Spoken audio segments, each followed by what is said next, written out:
Here it is, June 25th, 2026, and this is observation number 6. My name is Phil, and you are listening to The Lip.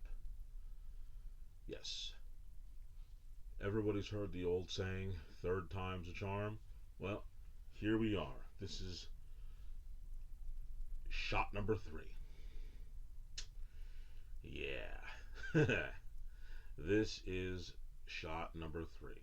This is the third time. Now we're going to find out whether or not it's actually the charm.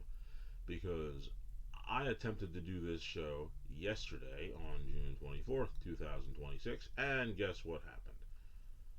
Several series of events that were totally under my control sort of messed up two sets of tapings that I attempted.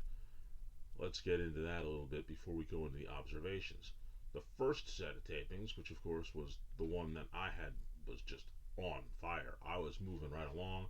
The topics were going really swift, and then I had to get up and run and do something real fast. And when I went up to go see and hit the pause button so that I could go do what I needed to go do, I looked at the tablet, and lo and behold, well, all that time it hadn't been recording because I forgot to hit the record button.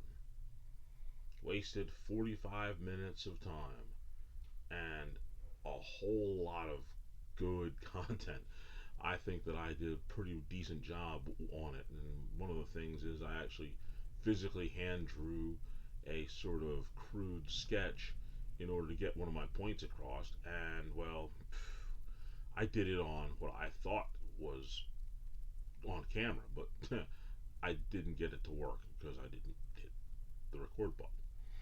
And so, a little down but not totally defeated, I decided, well, I wanted to record 2 shows, so I'll still have enough gas in my tank to go ahead and at least re-record the show that I'm doing now, which is going to be released on June 27th, 2026. So I just recomposed myself, sat back down, double checked to make sure that I hit the record button, and went to work. Started moving, started grooving, everything was going fine. 40 minutes into the show, and then it happened. I had to go run again to go check something out in the middle, and usually if I have to do that, I'll get up and I'll hit pause and I'll go do what I have to go do, answer the phone, run to the bathroom, whatever it may be. I go and I hit the pause button, and when I come back and I get ready to continue my recording, instead of turning off the pause button, I ended up turning off the recording. So after 40 minutes of what was pretty strong content, I'm not going to say it was better than the first one I tried, but it was good. I ended up cutting my show short, and I was like, this is no good.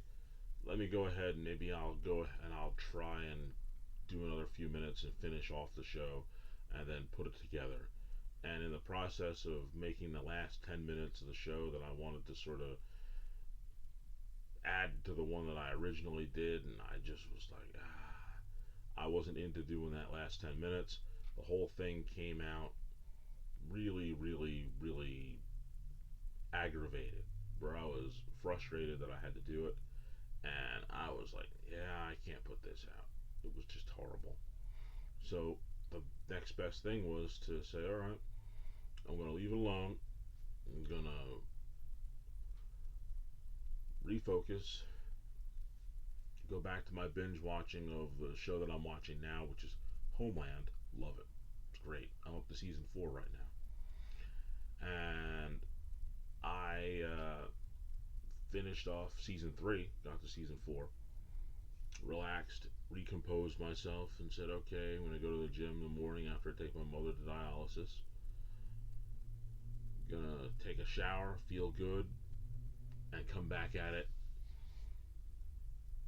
in the morning. And that's where I'm at right now.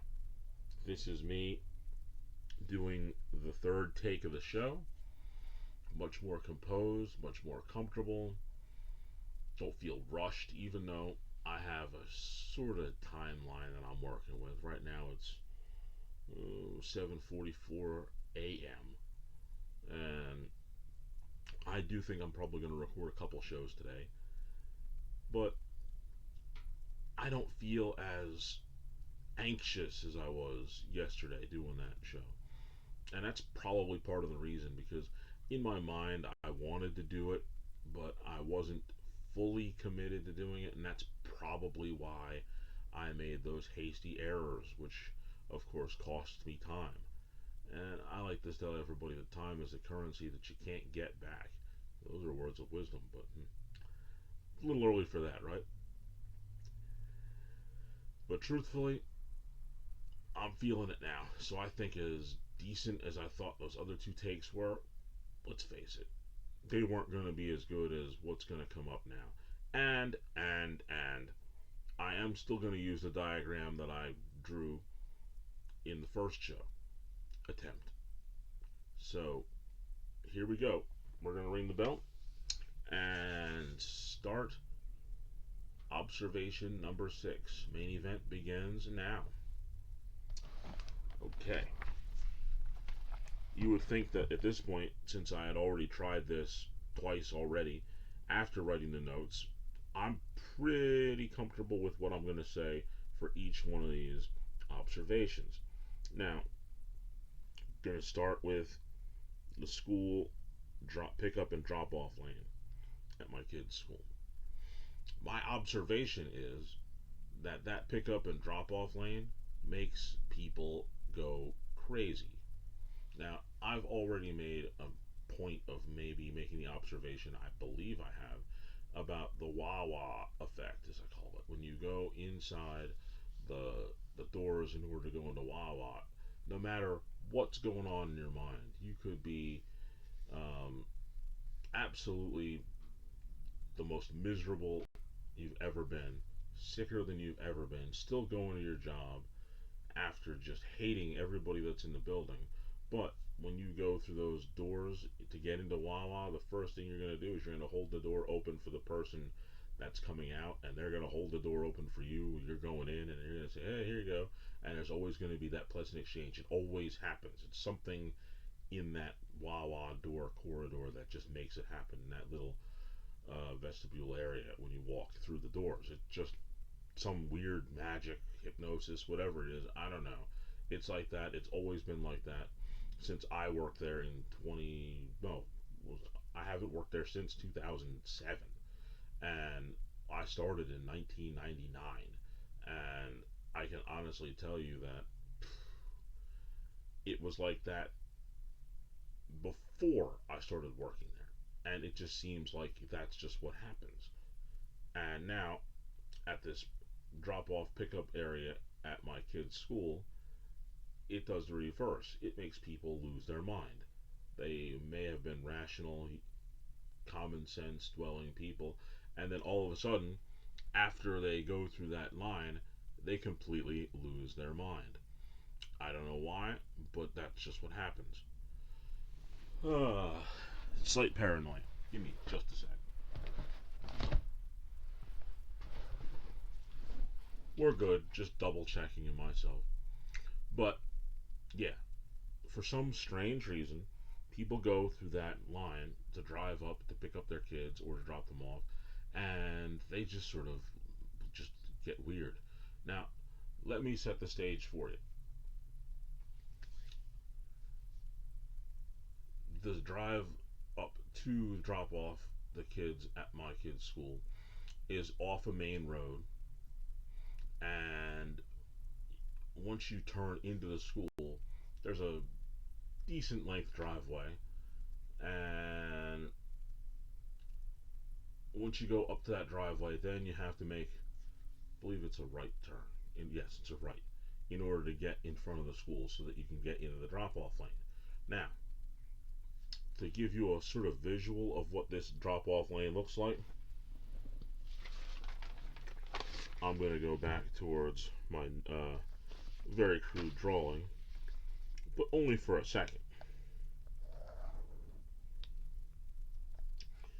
because I just realized that there is room for a little bit more in my drawing, and just as crude. And that's what makes it so interesting.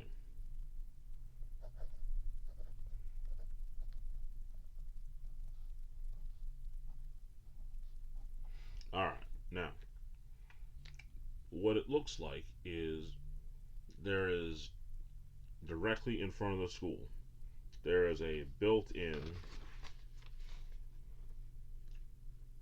2 lanes, and those 2 lanes are used for drop off and pickups. But also, there's a parking lot outside of those 2 lanes with a crosswalk that goes in between. Past that parking lot are just essentially just areas where you can drive through in 2 directions. Now, past the parking lot during pickup, they cordon off an area where there are 2 additional lanes to pick kids up. So in the afternoon when you're picking up the kids, there are 4 lanes that you can use to pick up the kids. You can take them from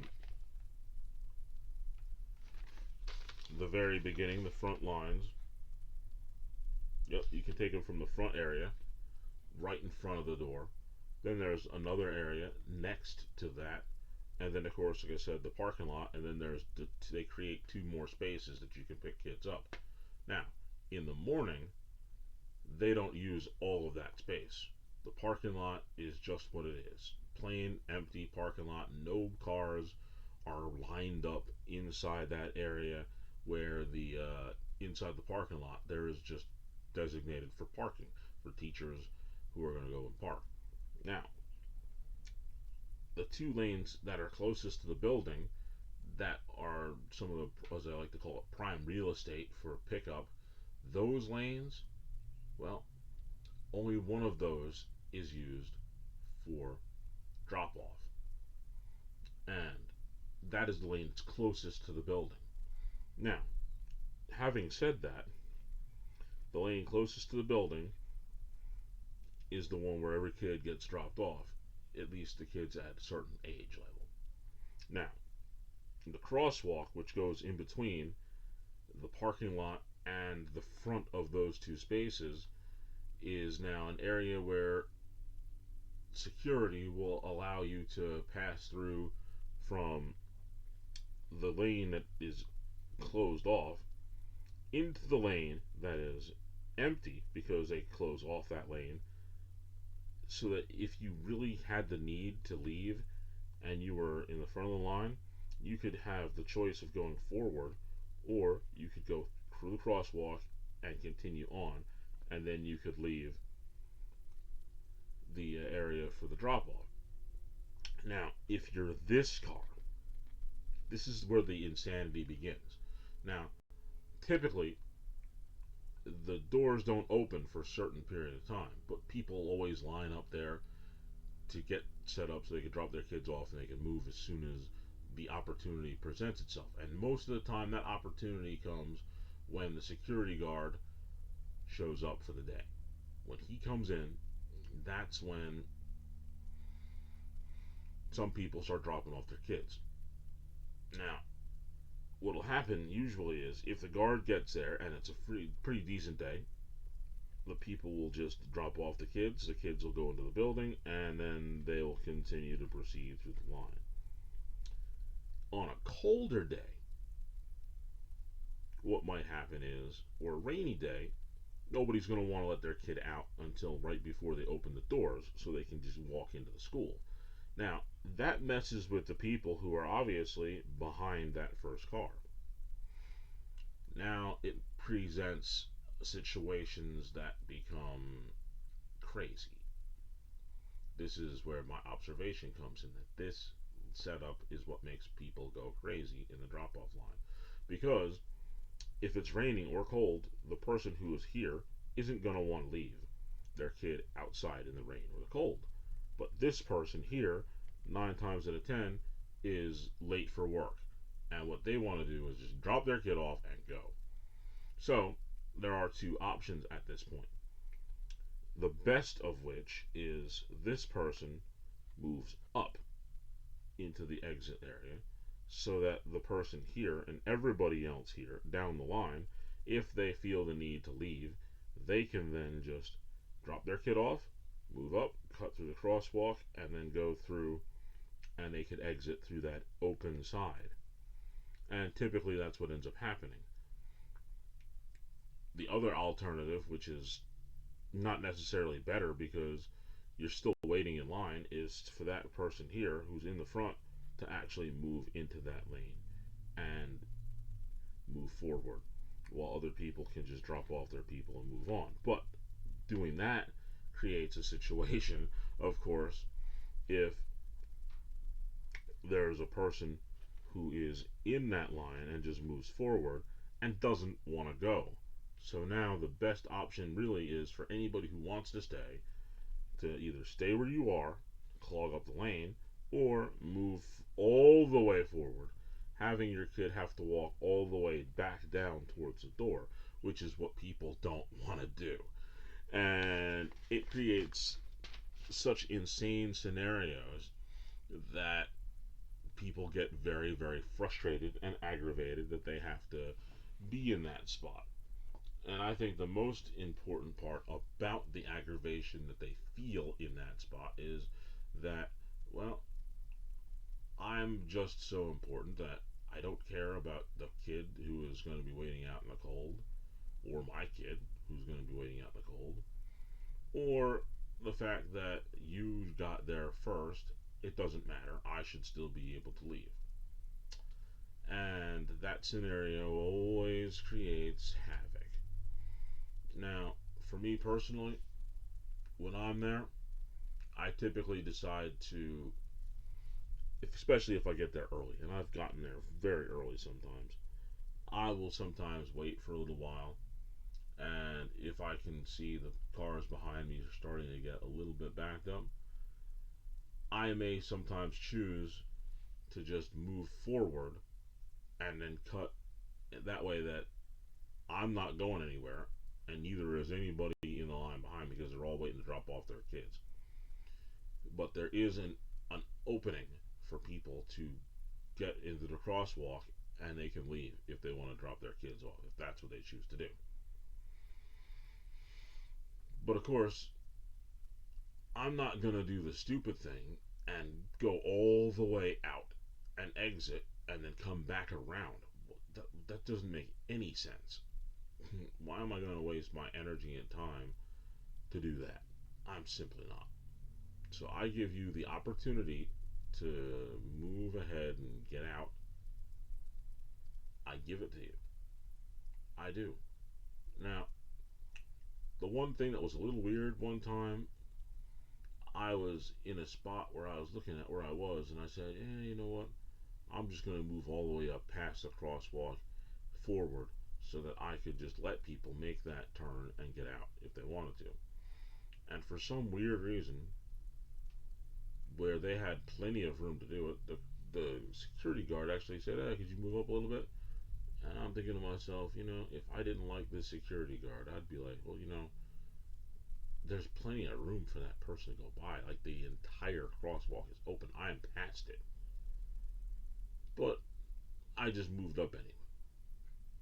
I don't know why I did, but I did. It's the end of the year. I don't care. Let's get it over with, is what my mentality was. But of course, here comes an X factor to this situation. And I do mean it's an X factor. Something that, in this day and age, not when I was going to school in New Jersey, most of the time everybody was on a bus anyway, but this X factor that is in existence now, in this age that we're living in. And that X factor is DoorDash, Grubhub. Turns out that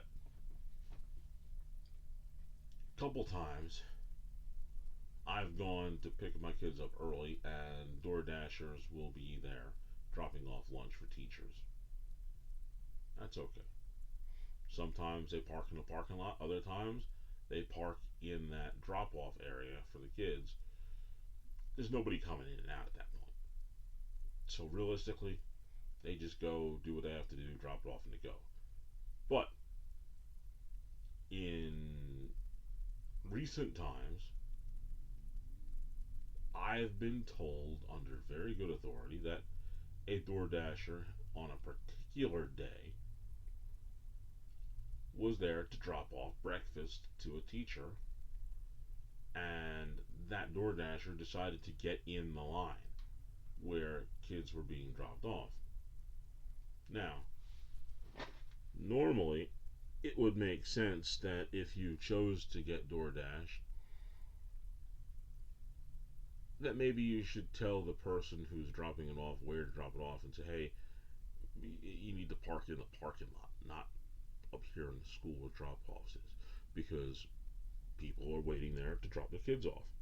And because they're waiting to drop their kids off, they're not going to go anywhere. They're waiting.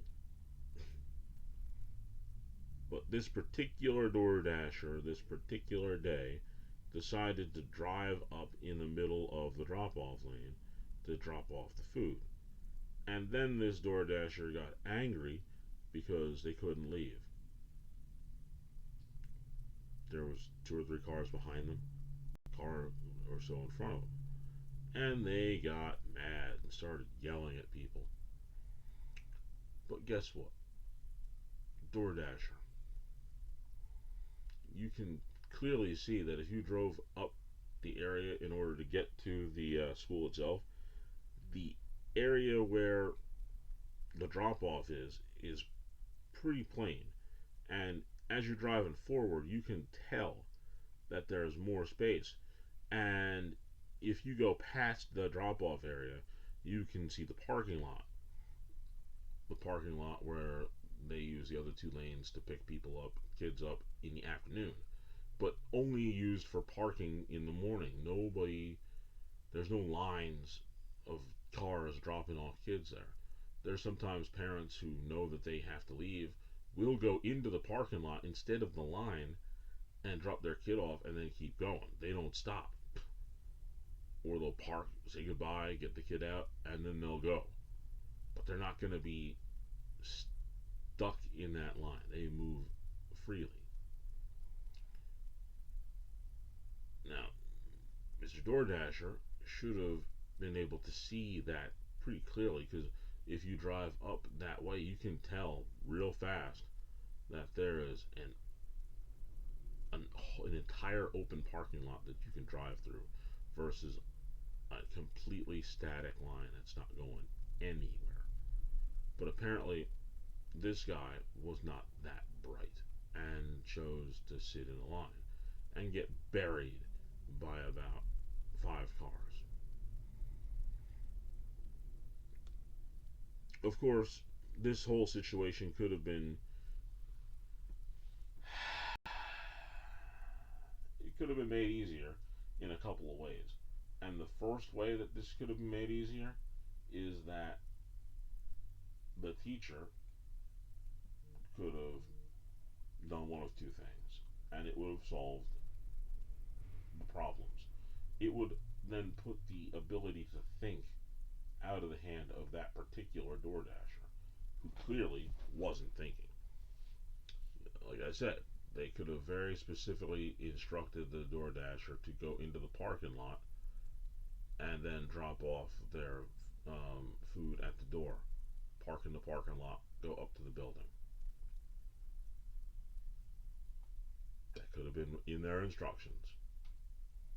Two, what they could have done is left their house 15 minutes earlier, since they knew that they wanted that food from that place.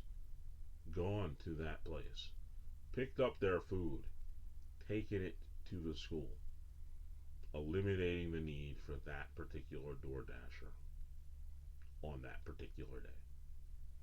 Now he can take orders from other places where he can now move and get to where he needs to go much more effectively. I would simply say in that scenario, everybody wins. But of course, why would we want that? We want to create as much chaos and havoc as possible. We want to make sure that that entranceway does in fact make people go insane. And the best way to do that is by setting up the door dasher for failure, um, people not paying attention to the fact that they don't want their kids to wait out in the rain when there's nobody there and the building is locked, and not having common sense to realize that most people don't want their kids to just sit out there like that. And a lot of times, I know for sure that my kid's friend ends up waiting by herself for a while before even we get there sometimes. What are you going to do? It just, I don't know. Like I said, I honestly think that it's the parking lot itself that must do it. I don't know. Call me a conspiracy theorist.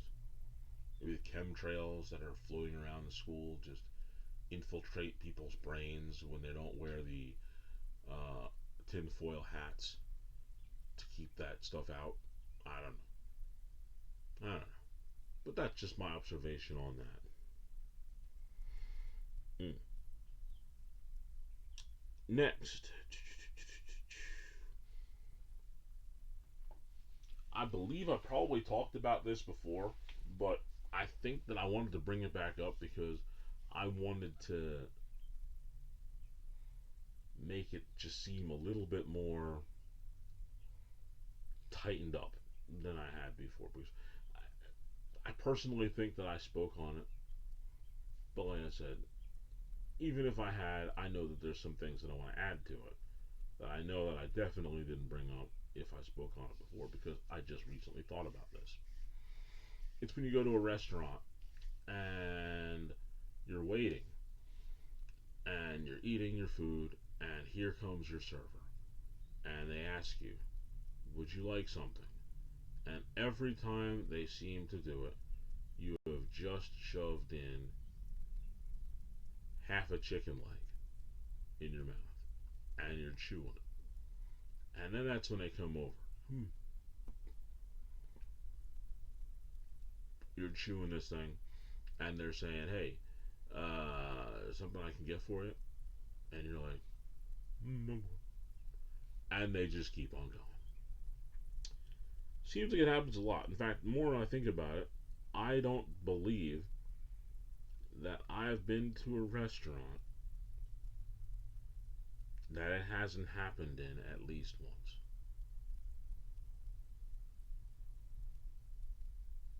And that's if I've gone to a restaurant more than one time, and I mean a specific restaurant, not a chain or anything like that, but if you go to a specific building, I don't believe that I've been to any specific building where consistently that hasn't happened. More so, I can say that I have been to specific buildings and it has happened consistently. Where that the waiter or waitress will show up and ask you if you want something while you're eating, mid chew. I'm not sure if it's something they do by accident or something they do on purpose, something they're trained to do. I don't know. Because I personally know that the idea of working at a restaurant or owning a restaurant is you want to. It's different than if you're running, say, a convenience store where I was at before or an auto shop. It turns out that in an auto shop, the longer a vehicle is in the building, the more you could possibly get your customers to buy.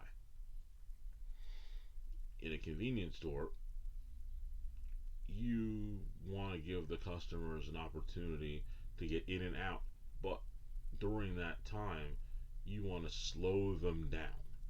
You don't necessarily want the customer to walk in and say, be in and out in 5 minutes. You may want them to be in and out in 10.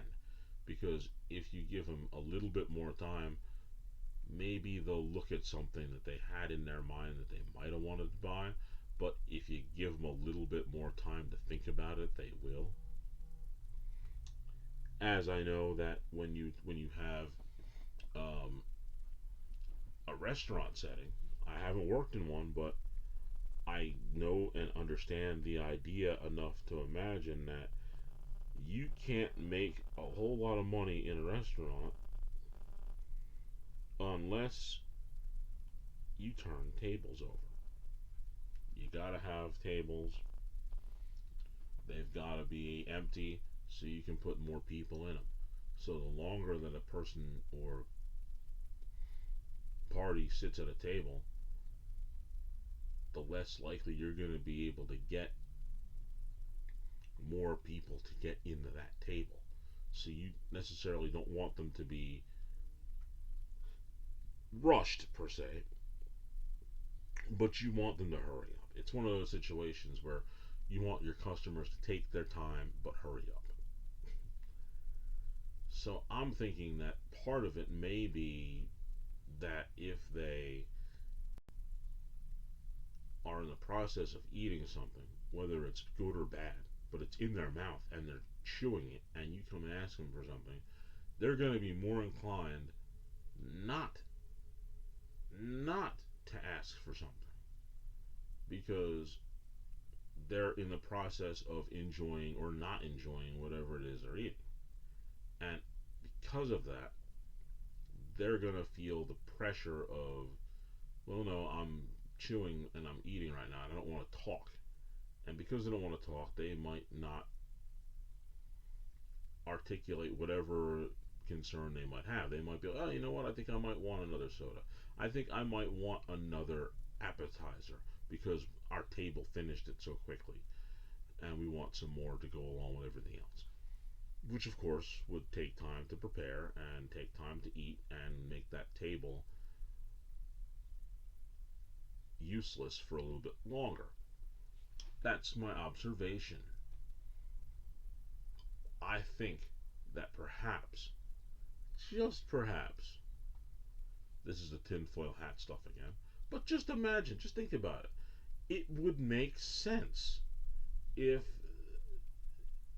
they, as in the wait staff or even higher up the ownership of the restaurant, would want them to do that so that they can get you to make your order.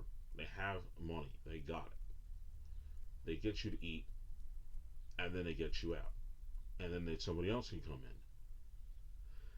in. And if they're doing that a couple times a night, flipping those tables over and over and over again, they're making more and more money. Even though they're not making as much money on you as they could, they're still going to be making more money because different people are going to order different stuff, and they're going to have more people coming in now. So the money that they could have made for you ordering, say, one more dessert, an extra appetizer, who cares? We got three more tables in that we couldn't have got in because we were able to cut 10 minutes off of the last five people who were at this table. And because of that, the time added up and we were able to get three more customers to order steak and lobster. So we were able to make more money on that, and they were able to tip better because of the higher price of their entrees and all the meals that they got. So it would make sense if you're a server that you might want to do that so that you can sort of get them out. But that's just my take, and it's a very interesting take, I think. But one would wonder if there is something to it. I really, really do, because all indications would make you think that that would be a good idea. It's the best way to turn tables and make it feel like the customer sees that you acknowledge them, so you're not ignoring them, and you're not going to ask for anything. I mean, heck, I've seen this from good waitresses and waiters and bad waitresses and waiters. I mean, the kind that will go to your table and drop off a drink when yours is about quarter of the way empty, so you don't ever run out. And I've had waiters and waitresses who you could literally be chewing the glass because there's not even any ice left in the cup, and they never ask you if you want another glass of anything to drink. But they'll still show up when you have food in your mouth. Makes you wonder. Just a little bit, doesn't it? Well, at least it makes me wonder. And I wonder what you wonder about that. That's where my head is at when it comes to that particular situation. I just think that there might be something to it. Now, here comes one that I'm extremely passionate about. It's an observation about my bank. And I really hate this. This is one of the things that just gets on my nerves to no end. Um, my observation is that my bank really doesn't care who parks in a parking lot. They don't care. And because they don't care who parks in a parking lot, that they don't want the business of the people who bank there. That's my observation. I really wonder if they want you to bank at this location. Now, I may have made mention to this many times before, and I will probably make mention of this many times farther. My bank has probably, it's got two doors, one in the front, one in the back, that you can enter. Which, of course, security minded, it doesn't make any sense, personally. Just that a bank that has two entrances, you have two different ways you can get out of it, doesn't make any sense. But we're not going to worry about the security issue. But we will get back and talk about the security guard at this point a little bit later. Now, having said that, there are two entrances, front and back. Now, on those entrances, we have probably 15, 1, 2, 3,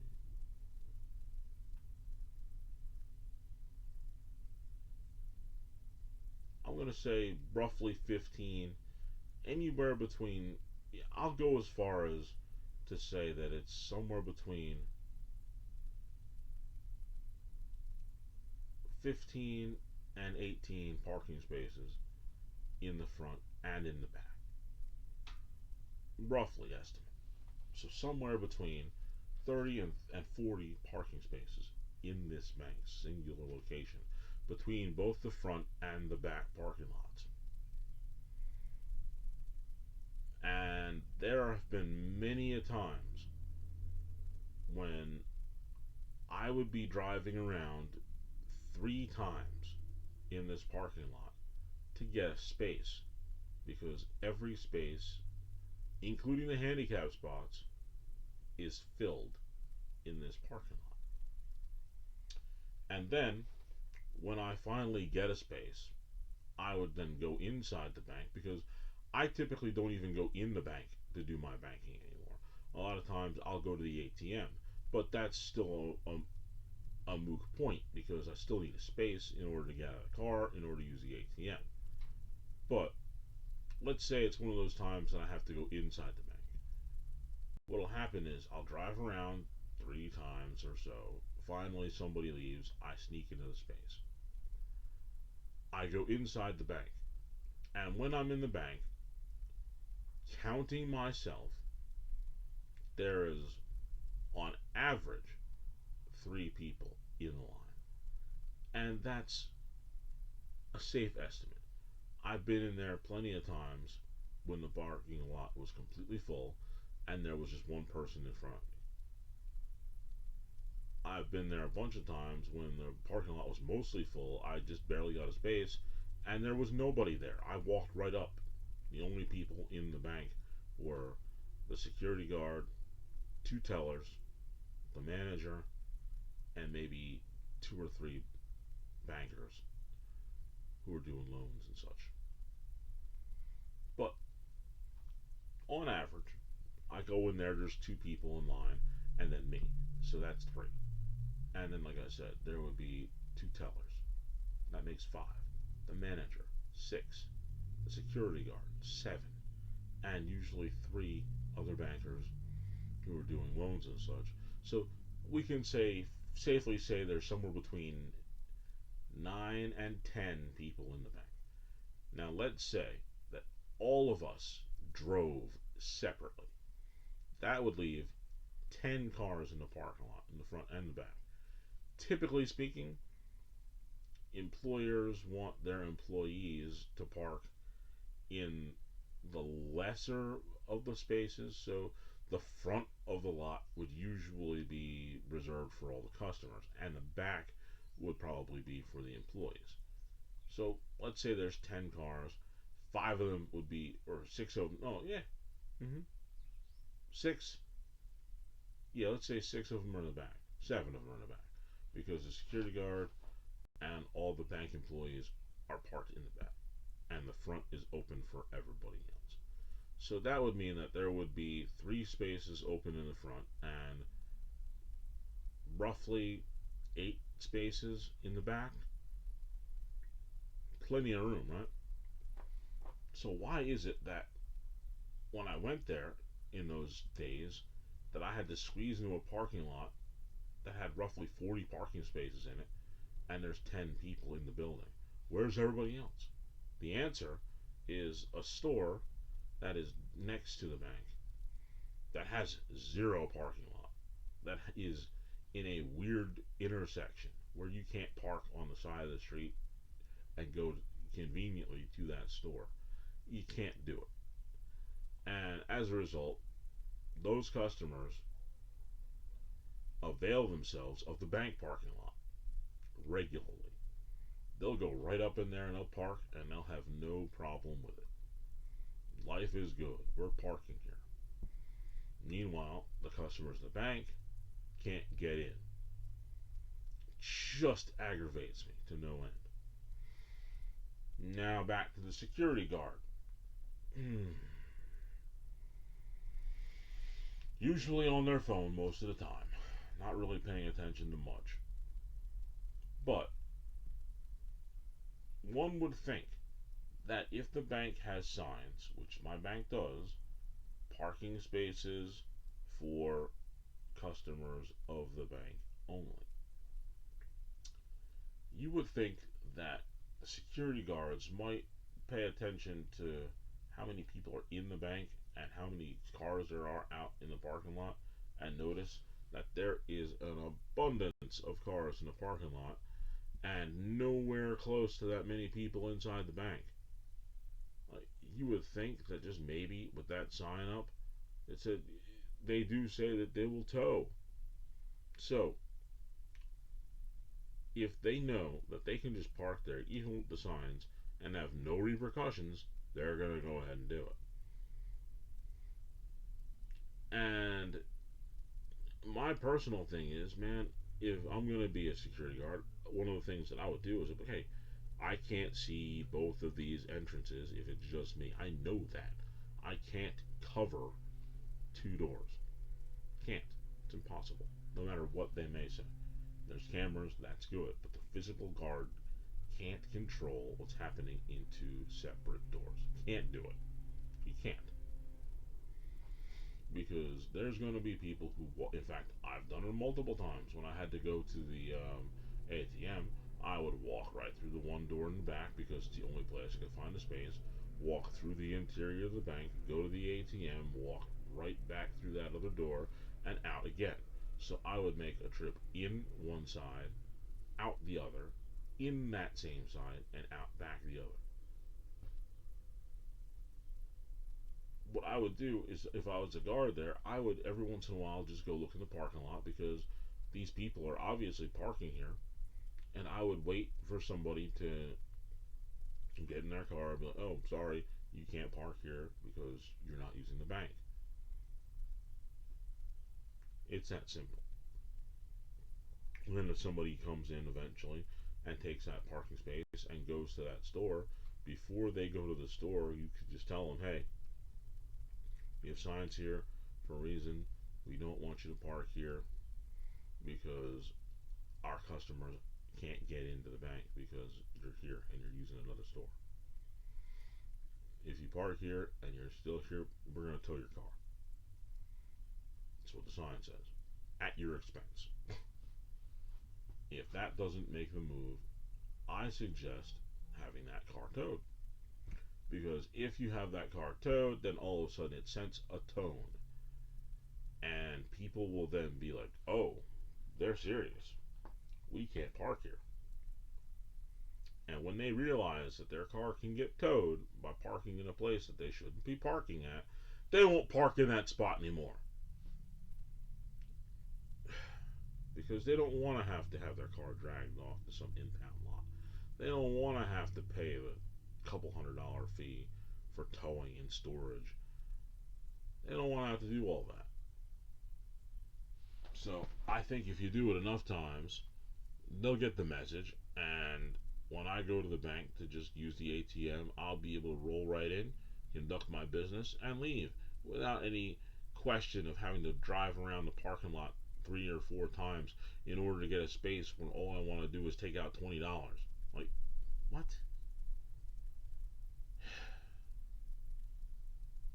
And what really aggravates me is probably a month ago, this one guy turned me into the Red Hulk. He really did. I was seething with anger and I literally almost picked his car up and threw it across the street. Because not only did this guy park in the bank and not go to the bank, this fool parked in the entrance way of the bank, got out of his car, went to the store, left it in the entranceway. The entranceway. I'm not kidding you. Not a parking spot. Not on the side of a parking spot. You turn right to go into the bank. He pulled into that right turn to get into the entranceway of the bank, stopped, turned off his car, got out, walked to that store, which was right next to the bank, and left his car in the entranceway of the bank. In the entranceway of the bank.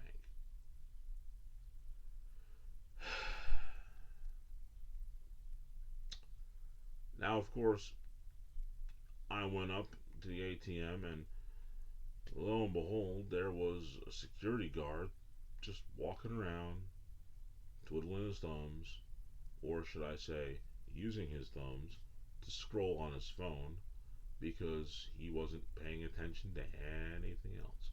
Now, if there was a point where the security guard should have put on his big boy pants, walked over to somebody and said, hey, you can't do that, that was that point. Guy is in the entranceway. It's bad enough to be in a parking spot, but to be in the entranceway? Are you kidding me? The actual entranceway to the bank? And that's where you're gonna park? Dude.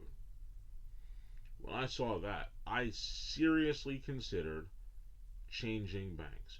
Now, I mean seriously, because there was probably 3 times that I was so aggravated with this bank specific location where I would drive 4 miles in the other direction to go to another branch where there was parking. Another time I knew I had to go somewhere that was a little bit further off and there was another branch of the bank and it was maybe about 5 or 6 miles away from from my house, and I had to go that other place anyway. So instead of going to my bank after I saw that it was full because all those people going to the store, I went 5 or 6 miles out of my way to go to the other bank. So my thing is, why am I going to continue to do that when there are still 2 other totally different banks that are on that same street that have no parking issues because they're not overloaded with people and they're really close to my house. I could very easily just change my accounts to go to those banks just so I don't have to put up with that nonsense. And I seriously thought about it. And after that guy was in the driveway of the bank and just parked, like I said, I almost turned into the Red Hulk, picked this car up, and threw it across the street. But I was able to calm myself down, allow the gamma radiation to cool off, and the flames that were beginning to build slowly dissipated, and I returned back into Thunderbolt Ross again. But just barely. Just barely. That was really a problem for me. Like I said, when I can, the fact that it bothers me so much that I'm considering leaving the bank entirely because of the parking, that's when you know that there's an issue that they need to fix. Now, a fun note. Something that isn't going to aggravate me, but it's something that is really kind of funny because I had been looking to do this and talk about this for quite a while because, again, this is one of those things that I'm very passionate about. And I'm not going to say that I'm an over stickler for rules, but I can certainly say that there are rules that are absolutely imperative and should never be broken. And the number one of those rules is you shouldn't park in front of fire hydrants. You just shouldn't. I hate it with all my being. And what really bothers me more so than anything else is that my house is right next to a fire hydrant. So if some idiot were to park next to my house where the fire hydrant is and interrupt the possibility of the fire department to be able to put my house out if it ever caught on fire, I would probably tear the door off of the car and beat the person to death with it. But I'm just saying. Now, having said that, I've been seeing Facebook Reels and Instagram Reels of a very funny but possibly interesting way to make money. It's called Unethical Ways to Make Money. And truthfully, there was an unethical way that that somebody could have made some money. There really was. And my observation was that I saw this, and because of that unethical ways to make money reel, it just popped in my head, and it's like, wow, this is one of those ways, and it's right there, and it's really kind of funny. But at the same time, I'm kind of glad that they didn't. But at the same time, you gotta wonder, and it would have been perfectly unethical, but at the same time, it would have absolutely, it would have worked. It would have worked, and that person would have made some cash on it. There's no doubt about it. No question they would have. Now, this is the way that this person could have made money. Now, like I said, I was talking about I'm talking about fire hydrants. Um, Probably from like December and February, there were two fire hydrants. One got knocked down around the time where before it started snowing pretty heavily here, and it was down for probably from December until I don't know early March. And this fire hydrant was down, and it was down for a long time. Then there's this other one that got knocked down probably a little bit before the end of January, the beginning of February. So there's these two fire hydrants that are down. They came and they fixed the one. They probably fixed it, like I said, the one that was down in December. They probably fixed it around February. Not too long after the second one went down. Now, as I said before, the second one was in a position very near like mine. It's directly in front of a house. And the fire hydrant down. You probably see where I'm going with this. Now,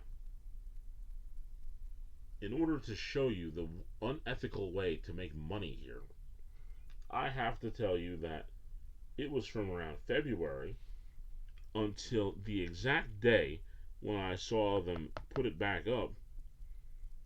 It was May 9th, 2026, specifically when I looked out and I saw a guy physically putting up the fire hydrant and putting it back up. I marked the date. It was May 9th when they put that thing back up. Now, every day from May 9th, 2026 forward, up until about February, like I said, the end of January, beginning of February. So you figure, let's just call it February. The entire month of February, the entire month of March, the entire month of April. That's, let's see, 61 days for April and March, and then another 28. 81, 89 days just for those months, and then 98 days. 98 days that this fire hydrant was down. Almost 100 days. Now, that's a period of, like I said, 3 complete months and about a third of another month. This 98 days that this thing was down. And in that time,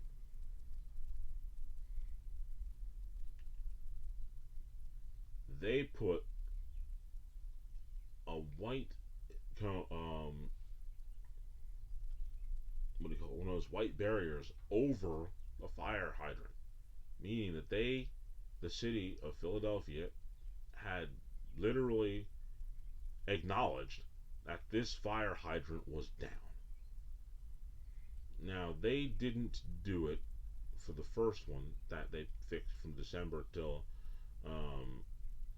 almost February before they put that one up. But this one, directly in front of this house, they acknowledged it probably a week after it happened. So we can definitely say in February, they knew, the city of Philadelphia knew that the fire hydrant was down. Unquestionably, they knew it was down. And they did nothing to fix it until May 9th. Now, here comes the unethical way to make money. It's pretty obvious. What if that person had been looking out the window and seeing that they hadn't done anything with this fire hydrant, and then accidentally, while making bacon in the kitchen, the house caught on fire? Uh-oh. Your house now burns to the ground. Granted, you have the homeowner's insurance. That's going to cover that. But now, this is where it gets sketchy. You knew that the fire hydrant had been down for weeks. Let's say this happened in March or April. That thing had been down over a month. The city had acknowledged that the fire hydrant was down. And now, your house burns down. You then sue the city for damages, both mentally and physically, for irreplaceable items in your house that you can't get back. Your pictures of your grandmother and all that kinds of other stuff. you'll sue the city for millions. And the reason why you'll do that is because they acknowledge the fact that they knew that the fire hydrant was down, but they didn't repair it in anywhere near a timely manner, which would be the unethical way to make money. You would then get insurance money, and then you would also get mental anguish and damages from the city because they didn't fix the fire hydrant in a timely manner. You would have made a lot of money. That is a truly unethical way to make money. But of course, you have to understand that that grease fire wasn't done by accident. But the idea is they couldn't put it out because their fire hydrant was down, and they acknowledged it. They made note of it because they had covered it up with a sign to say it. This fire hydrant is down, but they never fixed it for months. So their negligence would be to your advantage. Thus, this would be an unethical way to have made money. And I kept looking at it and looking at it and looking at it and telling myself, my goodness, because of watching those reels, it was the only thought that was in my head. And like, talk about crazy to think about it like that, but it was in my mind. And every single time I heard a fire truck go by, the first thought in my mind was, boy, I wonder if they set their house on fire. Because if they did, and they played the long game, they're going to win an unethical way to make money. That was my observation on that. And now I'm going to ring the bell and close out this show, which it took me 3 times to get right, but I think that this third time absolutely did come out better than any of the other attempts, and I'm glad that I did it this way. This was the best and only way that this could have worked. Would have worked any other way. Glad I did it. Super happy it came out the way it did. And now it's time to move on to the next spot. Which, of course, is going to be Spear of the Week.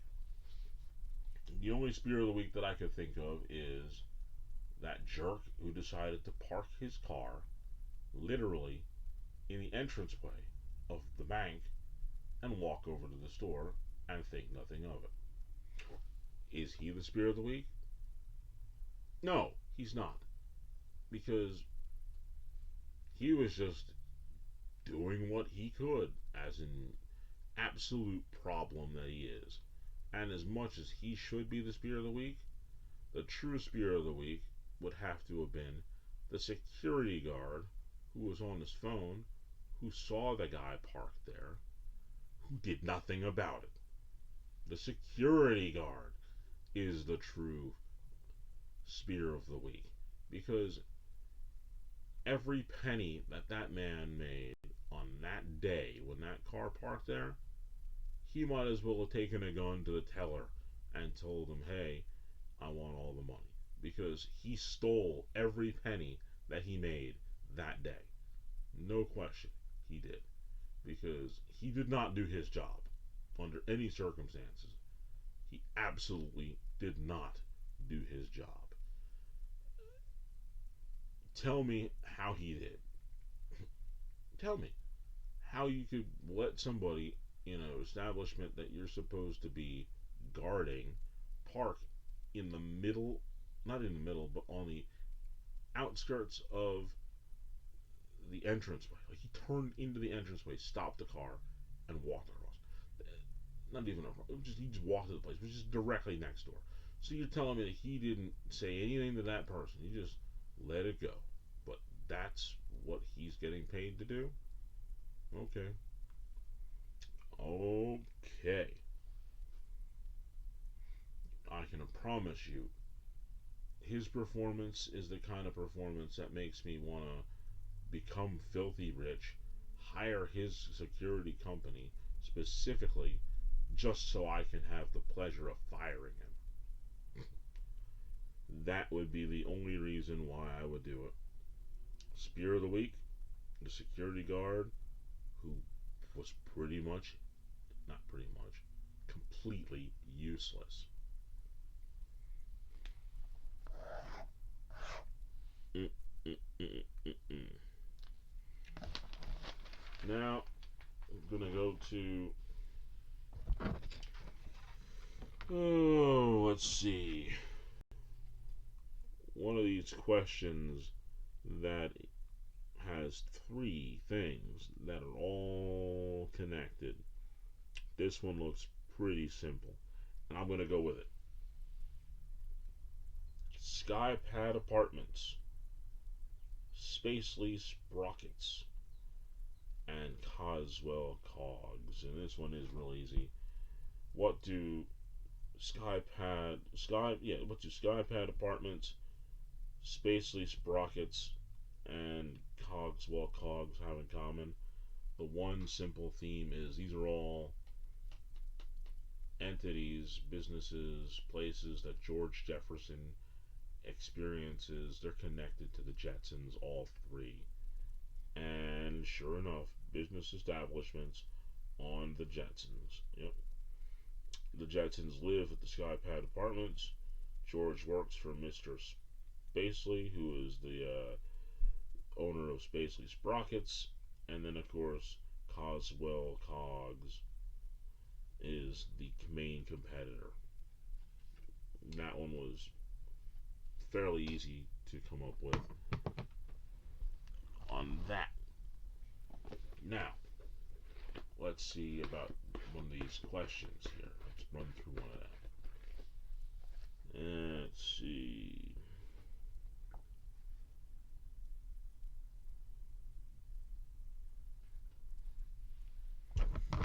Well, considering that I just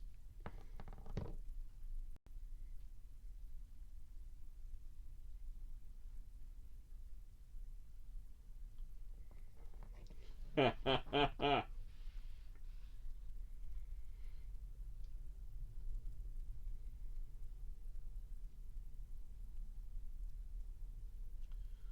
going to answer this one because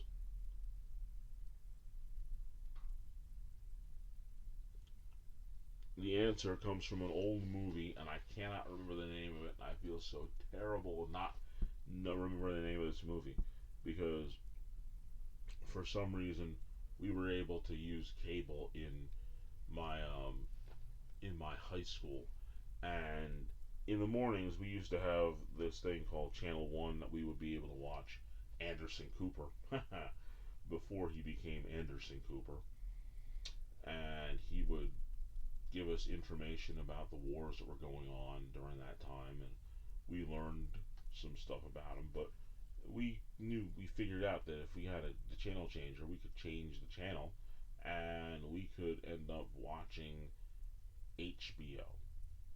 Yeah, we got HBO in my high school, and during that time, we found this one movie that I can't remember the name of. So now let me tell you the question, and then I'll give you the answer. The question is, who do you think is the most credible philosopher? Who do I think is the most credible philosopher is the question. And now, to quote this character in a movie, who said who the most credible philosopher was. And this movie was, we're talking my junior year in high school, 95. And this holds true to this day, and if you really think about it, you'll agree, and I'm pretty sure you will. I really think so. The answer to who I think the most credible philosopher is based on this movie. that I can't think of the name of, which is so sad. But the philosopher is Popeye. Popeye the Sailor Man is the philosopher that I find to be the most credible. Why? He said probably the most wise thing that anybody could ever say, and if anybody ever actually really paid attention to what he said and actually sort of stepped out on that and really paid attention to it, which kind of what I do now. I mean, really, when I think about it, his words are the ones that essentially, not that they govern me like the Bible does, but the thought behind what he's saying is truly words that make you realize you shouldn't worry about what other people think. What is Popeye's philosophy? I am's what I am.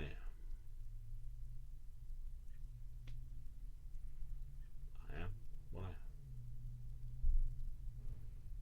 I don't need anybody to define me. This is it. I am what I am. It's so simple, yet so profound. Popeye was right about that. I mean, you let other people decide for you what you are, no good. No good at all. You are what you are. And you know what you are, no matter what anybody says. You know what you are. And man, when Popeye says that, and you really think about it, you're like, whoa, he's right.